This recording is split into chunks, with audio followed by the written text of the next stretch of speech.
إن الحمد لله نحمده ونستعينه ونستغفره ونعوذ بالله من شرور أنفسنا ومن سيئات أعمالنا. من يهده الله فلا مضل له ومن يضلل فلا هادي له، ونشهد أن لا إله إلا الله وحده لا شريك له، ونشهد أن محمدا عبده ورسوله. أعوذ بالله من الشيطان الرجيم. بسم الله الرحمن الرحيم. إن الله وملائكته يصلون على النبي يا أيها الذين آمنوا صلوا عليه وسلموا تسليما. صدق الله العظيم. اللهم صل على محمد وعلى آل محمد كما صليت على إبراهيم وعلى آل إبراهيم إنك حميد مجيد. اللهم بارك على محمد وعلى آل محمد كما باركت على إبراهيم وعلى آل إبراهيم إنك حميد مجيد. أما بعد، السلام عليكم ورحمة الله تعالى وبركاته. برادران عزیز، نمازگزاران محترم، خادمان دین، دملای ارجمند، پیش از همه خداوند جل و علا را حمد و سپاس و ستایش زیاد میگوییم برای همه نعمت‌های زیبا و مفید و با برکتش. پس در حقیقت نعمت‌ها با شکر گفتنی‌ها و سپاس گفتنی‌ها و قدردانی‌ها و به یاد آوردن‌ها نعمت‌ها زیبا و مفید و با برکت می‌شوند. برادران عزیزم، ما در بهترین روز قرار داریم. پیامبر محبوبمون محمد مصطفی صلی الله علیه و سلم می‌فرمایند: خیر یوم طلعت علیه الشمس یوم الجمعه فیه خلق آدم و فیه ادخل جنه و فیه اخرج منها. بهترین روزی که در آن آفتاب طلوع میکند این روز جمعه است. در این روز حضرت آدم علیه السلام خلق شد و در این روز داخل جنت و در این روز از جنت به این دنیا فرستاده شد. پیامبر محبوبمون محمد مصطفی صلی الله علیه و سلم در حدیثی که حضرت علی رضی الله عنه روایت میکند میفرماند: البخیل من ذکرت عنده فلم يصلي علی، رواه الترمذی. حضرت علی رضی الله عنه روایت میکند که پیامبر صلی الله علیه و سلم فرمودند: بخیل در دین اسلام انسانی است که نام محمد را میشنود اما برای او صلوات و درود نمیفرستد. پس بیایید یک جا به خاطر خداوند جل و علا و در روز مبارک صلوات بفرستیم که خداوند جل و علا در عوضش برای همه ما و شما 10 اجر نصیب میکند و 10 مغفرت از گناهان ما میآمرزد و ما را 10 مقام و جایگاه در جنت بالا میبرد. اللهم صل علی محمد و علی آل محمد. برادران عزیزم، موضوع موعظه امروز جمعه فرهنگ و لباس ملی را ارج گذاریم و حفظ کنیم. ما در موعظه های گذشته درباره پیامدهای خطرناک افراطگرایی و سوء استفاده از اعتقادات دینی گفته گذشته بود. امروز می‌خواهیم در مورد تأسیسگذار گروه‌های افراطگرایی به فرهنگ و ادبیات و در عموم به تمدن گرانبهای ملتی ما صحبت داشته باشیم. طوری که بارها تأکید کرده بودیم، یکی از دعواهای به اساس گروه‌های افراطی دینی این است که آنها هیچ گونه ملت و فرهنگ را با مجموع ارزش‌های آن اعتراف ندارند و حتی روی راست با آن دشمنی می‌ورزند. چنین گروه‌ها حتی با زبان، لباس ملی و طرز زیست زندگی ما مخالفت می‌ورزند. آنها می‌خواهند همه مردم آنطور زندگی کنند که آنها می‌خواهند. یعنی از روی قانون‌های نانوشته آنها با سوء استفاده از دین چنین گستاخی و زیاده‌روی نمایندگان گروه‌های افراطگرایی دینی وابسته به شناخت ملت و تمدن‌ها در حالی است که اسلام صراحتاً وجود قوم و قبیله‌ها و ملت‌ها را اعتراف می‌کند. چنانکه که در سوره حجرات آیت 13 می‌خوانیم، خداوند جل و علا تأکید می‌کند و می‌فرماید: انسان‌ها را از یک مرد و زن خلق کردم و خلق و قبیله و قوم‌ها جداگانه آفریده است و بر رنگارنگی آفرینش آنها بیان و صراحت کلام تأکید نموده است. خداوند جل و علا در سوره حجرات می‌فرماید: اعوذ بالله من الشیطان الرجیم يا أيها الناس إنا خلقناكم من ذكر وأنثى وجعلناكم شعوبا وقبائل لتعارفوا إن أكرمكم عند الله أتقاكم إن الله علیم خبیر. به نام خداوند بی نهایت مهربان و نهایت با رحم.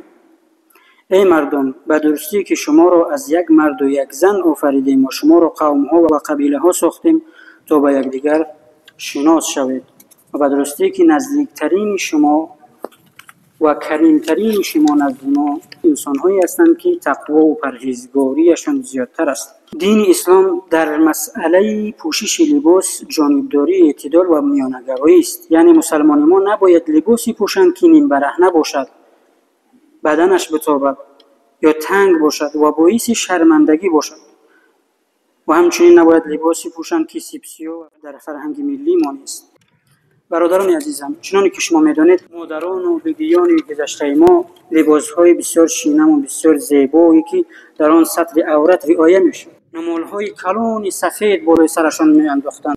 بالای لباس‌های تاجیکیشان باز خلط‌های بسیار کشاد بود که نه بدن آنها نه قالب بدن آنها تا میتافت، و در برابر آن لباس‌های ملی تمامی قاعده‌های شریعت همان سطر عورت رعایت می‌شد. و از مادران و خواهران هم خواهش و التماس ما هم همین است که لباسی نپوشند که باعث ننگ باشد، لباسی نپوشند که برای یک زن تاجیک نمیزیبد، به مانند لباس‌های اروپایی و که نیم برهنه و دیگر، چنانکه که در حدیث پیامبر صلی الله علیه و سلم میگوید که عاریات کاسیات، پوشیدن اما لختن. لباس برای چی است؟ برای که بدن انسان بپوشاند، اما لباسی میپوشند که تمام بدنشان، اعضای بدنشان میتابد، گویا که لیچ است.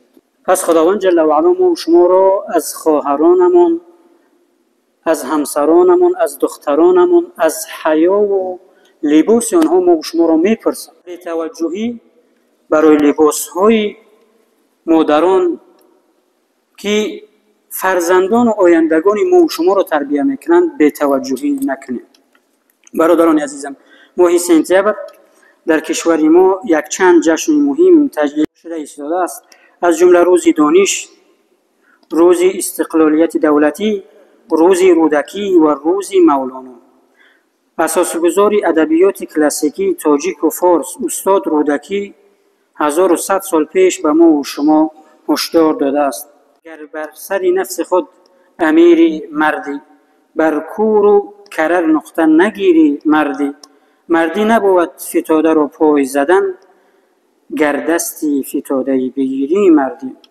جای تأسف و نگرانی جدی است که امروز دشمنان بیرونی در سیمای سلفی ها به ادبیات و فرهنگ ما، به لباس ملی ما با چشم دشمنی می‌نگرند. آنها تلاش میکنند که به طور فضاسازی کنند تا چنین بزرگانی به مثل رودکی و فردوسی و سعدی و حافظ، مولانا و صدها ابرمردان عرصه فرهنگ و ادبیات ما در چشمانمان کم ارزش تابند.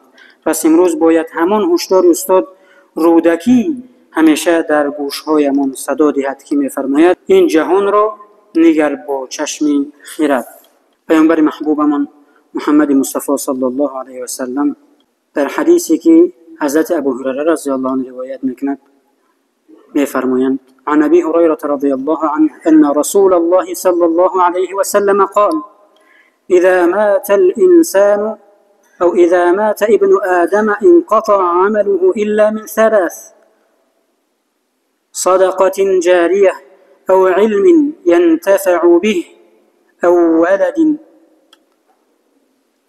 ولد صالح يدعو له. رواه مسلم.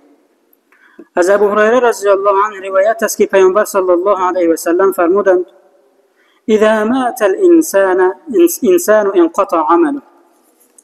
وقتی انسان، فرزند انسان، وقتی این دنیا را فنا میگوید و از این دنیا رحلت میکند، همه عملهای او قطع میگردند.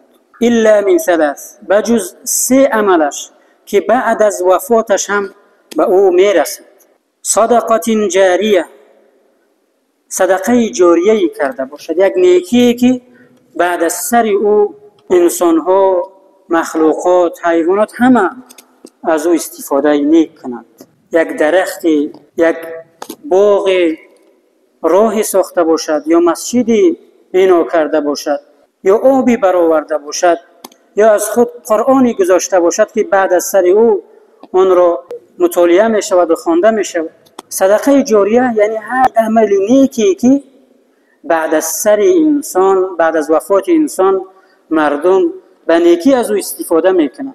اگر یک مسجد بنا کرده باشد، یک مسلمان وقتی که نماز میخواند یا قرآن میخواند، ما و شما میدونیم که برای یک حرف از قرآن که پیامبر صلی الله علیه و سلم میگن لا قولوا الف لام میم حرف ولكن الف حرف واللام حرف والمیم حرف. ما نمیگیم الف لام میم یک حرف است، بلکه الف یک حرف است، لام یک حرف است و میم یک حرف است. برای هر یک حرف آن به انسان اجر و پاداش داده میشه. برای یک حرف آن 10 اجر و پاداش به انسان مسلمان و خواننده داده میشه و از او 10 گناه و لغزشش بخشیده میشه و 10 مقام در جنت بالاتر میرود. پس یک انسان وقتی نماز میخواند در مسجدی که یک انسانی که 300 سال پیش گذشته بود و این مسجد را بنا کرد، از ثواب انسان نمازگزار هیچ چیزی کم نمیشود، اما در برابر هر ثوابی که اون انسان خواننده، نمازگزار یا قرآن خوان یا انسانی که استفاده میکند اجر و پاداش میگیرد، در برابر همون انسانی که همین مسجد رو ساخته است، از او کتابی مانده است، همون هم در برابر این اجر و پاداش میگیرد. او علم ینتفع به، یا علمی که بعد از گذشتنش کتاب ها گذاشته باشد، شاگردان از خود باقی مانده باشد که سبب برکت و سبب هدایت مردم و سبب کامیابی مردم شده باشد. همین است برادران عزیزم، از انسان همین میماند. حدیث رسول اکرم صلی الله علیه و سلم را مطالعه میکردم که فرمود مرگ برای انسان مسلمان، برای انسان صالح تحفه است، به خاطری که به دیدار پروردگارش میرود. اما برای عزیزان و شاگردان و برای ما این یک تلفات بسیار و بسیار و بسیار بزرگ است. و در دوام حدیث پیامبر صلی الله علیه و سلم میفرمایند او ولد صالح یدعو له، یا که از خود فرزندانی گذاشته باشد که بعد از وفاتش برای او دعای نیک کنند، استغفار، طلب مغفرت کنند. حضرت جبرائیل علیه السلام در حدیثی که حاکم روایت میکند، جاء جبريل عليه الصلاة والسلام إلى رسول الله صلى الله عليه وسلم فقال يا محمد صلى الله عليه وسلم عش ما شئت فإنك ميت. حضرت جبرائیل ملائکه مقرب پروردگار جل و علا آمد و پیامبر را گویم نصیحت یا گوشزد کرد. پیامبر را گفت اما امت را فهمونید. فرمود یا محمد عش ما شئت فإنك میت. ای محمد صلی الله علیه وسلم زندگی کن چطوری که میخواهی، پس بدون فإنك میت، بدون که این دنیا را تو ترک میکنی. یعنی ای امت محمد عمرتون را غنیمت بشمارید، وقتتون را غنیمت بشمارید که یگانه نعمتی هست که بعد از رفتن دیگر بر نمیگرد. حضرت نوح علیه السلام که به قول بعضی مورخان 1400 سال و بعضی 1000 سال میگن عمر دیده بود. وقتی پرسیدن که در این عمری دراز چی دیدی و چی میگویی، فکرت در این عمری طولانی چی است؟ فرمود عمرم را چنان یافتم که یک خانه‌ای که 2 در داشت، از یک در داخل شدم و از دری دیگر بیرون شدم. پس برادران عزیزم هر لحظه های عمرمون را غنیمت بشماریم. بر خدا قسم خداوند ما و شما را از عمرمون پیش از همه میپرسد. حدیثی صحیح است که پیامبر صلی الله علیه و سلم میفرمایند هیچ بنده مؤمن بعد از رستاخیز، بعد از دوباره خلق شدن قدمی نمیگذارد. حتی یسأل عن اربع، تا اینکه از 4 چیز پرسیده شود. عن عمره فیما افناه، از عمرش پرسیده می شود که در چی کار و به چی چیز عمرش رو سپری کرده است. واحبب ما شئت فانک مفارق، و دوست بدار هر کسی رو میخواهی، هر کسی رو دوست میداری دوست بدار، اما بدان که یک روز مرگ تو رو از او جدا میکنه. واعمل ما شئت، ای امت محمد هر عملی میخواهی بکن، اختیار داری. فانک مجزی به، اما بدان که اگر عمل صالحی انجام داده باشی برای تو پاداشی نیک است، اما اگر عمل بدی انجام داده باشی سزای آن و مجازات آن را خواهی گرفت. واعلم ان شرف المؤمن قیامه باللیل، و بدانید ای امت محمد که شرف یک مؤمن نزد پروردگار جل و علا و بندگانش به نماز شب است و دعای شب است و گریه شب است و مناجات شب است و توبه در حالتی که همه خوابند در حالت شب است. و عزه الاستغناء من الناس، عزت یک مسلمان کامل در آن است که خود را از تمام مردم بی نیاز بدارد، از هیچ کسی طمع نداشته باشد. شارح حدیث میگوید لا تعلق سعادتك بغیر الله، سعادت و کامیابیت را بجز پروردگار جل و علا در هیچ کسی نبین. سعادت و کامیابیت را بجز پروردگار از هیچ کس و از هیچ چیزی نبین. فإن الحبیب یجفو، برای اینکه یک روز همون انسانی که چی داری؟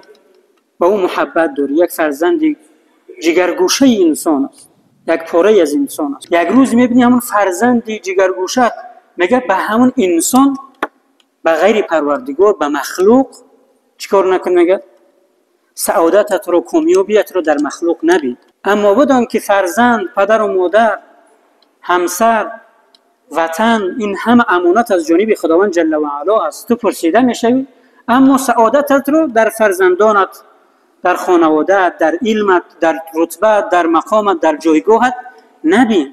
سعادتت رو تنها در خداوند جل و علا ببین. والقریب یبعد، و انسانی نزدیکترینت یک روزی از تو دور میگردد. والحی یموت، و انسانی زنده یک روز میمیرد، برای که مخلوق است. والمال یفنی، سعادتت رو در مال و دارایی و مقامت نبین که یک روز مالت فنا میگردد. و الصحة تزول، بر پهلوانی و زوری جسمیت و عقلیت داده نشو، سعادتت را در آن نبین که یک روز صحتمندی انسان میرود.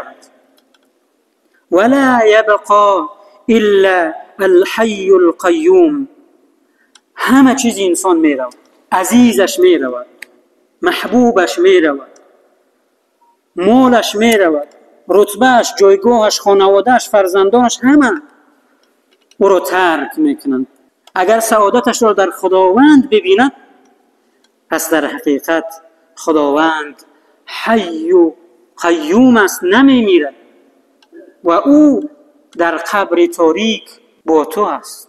در وقت سکرات موت که موت چقدر وزنین است برای انسان، در قرآن میخوانیم که خداوند جل و علا میگوید اعوذ بالله من الشیطان الرجیم ان الذين قالوا ربنا الله ثم استقاموا تتنزل عليهم الملائكه، وقتی مرگش که جا گرفتن قبض روح انسان چقدر سخت است، تتنزل عليهم الملائكه، بالای اون ملائکه ها میآیند و او را بشارت میدهند الا تخافوا، هیچگاه نترس، ولا تحزنوا، و اندوهگین نشو، و ابشروا بالجنه، و تو را بشارت است به جنت، التي كنتم توعدون، همانی که در قرآن بر تو وعده شده بود.